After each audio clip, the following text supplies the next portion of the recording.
বন্ধুরা যদি অনেস্টলি বলি, রঘু ডাকাতের যে টিজারটা এসছে তার আগে যে প্রি টিজারটা এসেছিল ওটা থেকে কিন্তু অতটা ইন্টারেস্টিং লাগেনি, মানে ভাইব দিচ্ছিল না। কিন্তু কারেন্ট টিজারটা দেখার পর মুভি থেকে এক্সপেকটেশন আরো বেড়ে গেল। তো আমরা সবাই জানি যে ধূমকেতু সাকসেসের পরে রঘু ডাকাত আসছে, দেবের আপকামিং মুভি, যেটা পুজোতে আসছে।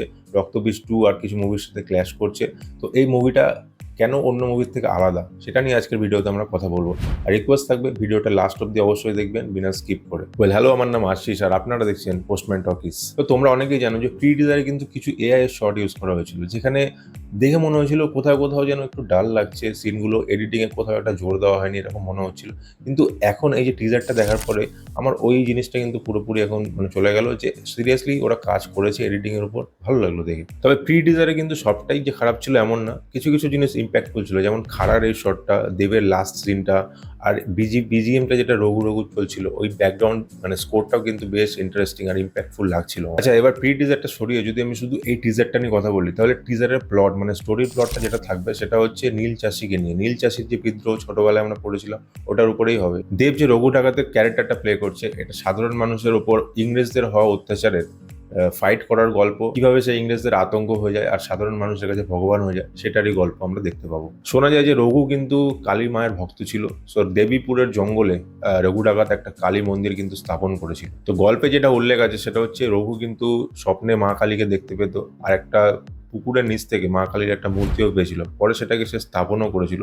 তো এখনো কিন্তু এই মন্দিরটা আছে, যেটাকে আমরা সিদ্ধেশ্বরী মন্দির হিসেবে জানি। আচ্ছা, এবার যদি টিজারকে নিয়ে কথা বলি, দেবের কিন্তু লুকস কিন্তু মারাত্মক লেগেছে। প্রতিটা সিন কিন্তু একদম এনহ্যান্স করেছে দেবের যে লুকস। এআই কিন্তু এখানেও ইউজ করা হয়েছে, বাট বোকা বোকা লাগছে না, থ্যাঙ্কস টু দ্য এডিটর। তবে কিন্তু অনির্বাণের লুকস কিন্তু আরো মারাত্মক লাগছে, জাস্ট ফাটাফাটি। এবার যদি বাকি কাজগুলো নিয়ে কথা বলি, তাহলে ইধিকা পল আছে, রূপা গাঙ্গুলি, ওম, এদেরকে কিন্তু ঠিকঠাক ভাবে প্রেজেন্ট করা হয়েছে। মুভির বিজিএম নিয়ে ইনিশিয়ালি আমার প্রবলেম ছিল, কমপ্লেন করেছিলাম আগের ভিডিওটাতে, যেটাতে প্রি টিজারকে নিয়ে রিভিউ করেছিলাম। ওখানে কিছু কিছু জায়গায় আমার মনে হয়েছিল যে বিজিএম অতটা ইম্প্যাক্টফুল না। আমি একটু সাউথ মুভির সাথে কম্পেয়ার করতে ভালোবাসি। দেখো, সাউথ মুভি আমরা সবাই দেখতে ভালোবাসি। সো সাউথের যে বিজিএম বা এই টাইপের মুভিগুলোতে যেমন বিজিএম দরকার, ওগুলো আমরা চাই যে বাংলা মুভিতেও ওরকমই টাইপের একটু মানে আমরা শুনতে পাই, আমরা তো এক্সপেক্ট করতেই পারি, তাই না? তো আমার প্রি টিজারটা দেখে মনে হচ্ছিল যে রঘু রঘু যে সিনটা, ওটা অতটাও ইম্প্যাক্টফুল লাগছিল না। মানে দেবের সিনগুলোতে আরো বেশি পাওয়ারফুল যদি বিজিএম হতো আরো ভালো হতো, সেটা আমি বলেছিলাম। কিন্তু টিজারে কিন্তু আমার কিছু কিছু জায়গায় বিজিএম ভালো লেগেছে, সত্যি বলছি। সবকিছু নিয়ে ট্রোল করবো না, যেটা ভালো সেটা ভালো।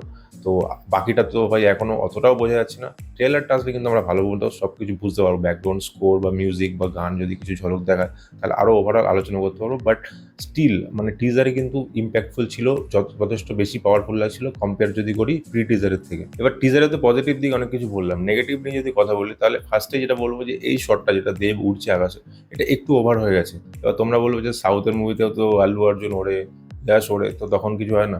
হ্যাঁ, ওরাও ওড়ে, কিন্তু ওই দেখানোর যে মানে ধরনটা, ওই ধরনটাতে একটু ইউনিকনেস আছে। তোমার এই এই ওড়াটা দেখা আর ওই ওড়াটার মধ্যে অনেক পার্থক্য তোমরা ভালো মতো বুঝতে পারবে। এটা আমার ওপিনিয়ন, তবে তোমাদের ওপিনিয়ন আলাদা হতেই পারে, তোমরা কমেন্ট করে জানাতেই পারো।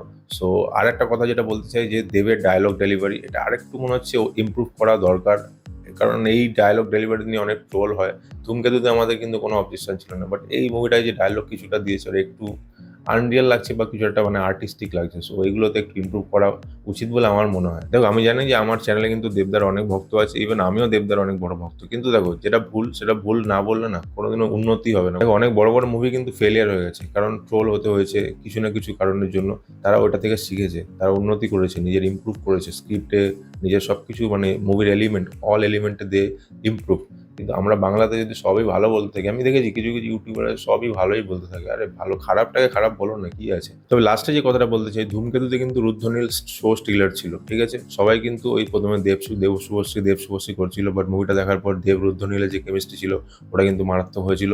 তো আমি আগের ভিডিওতে ডিসকাসও করেছিলাম। তো আমার এই কোথাও না কোথাও মনে হচ্ছে রঘু ডাকাতে কিন্তু অনির্বাণের যে প্রেজেন্সটা আছে, দেব আর অনির্বাণের, ওই জিনিসটা কিন্তু খুব ইম্প্যাক্টফুল হতে চলেছে। যদিও এখানে তারা বন্ধু থাকে না, তারা হচ্ছে ভিলেন থাকে, অনির্বাণ আর দেব, যতটা দেখে মনে হচ্ছে। তাই অনির্বাণ ইংরেজদের হয়ে কাজ করে, আর দেব তো ইংরেজদের বিরুদ্ধেই ফাইট করবে। সো তারা আলাদা থাকবে, বাট কেমিস্ট্রিটা ভালো হবে অন স্ক্রিন যেটা। Apart from that, teaser is good. Trailer আসছে সেপ্টেম্বরের ফার্স্ট উইকে মেবি আসবে। মুভিটা যেহেতু সেপ্টেম্বরের লাস্টে পুজোতে রিলিজ করছে, তো তখন আরও ডিটেলস আমরা আলোচনা করবো। সো আপাতত এইটুকুই ছিল রঘু ডাকাতের টিজার রিভিউ। তোমাদের কেমন লেগেছে ভিডিওটা লাইক করতে পারো, সাবস্ক্রাইব করো চ্যানেলটাকে, আর দেখা হচ্ছে নেক্সট ভিডিওতে। টিল দেন, টেক কেয়ার দোস্ত।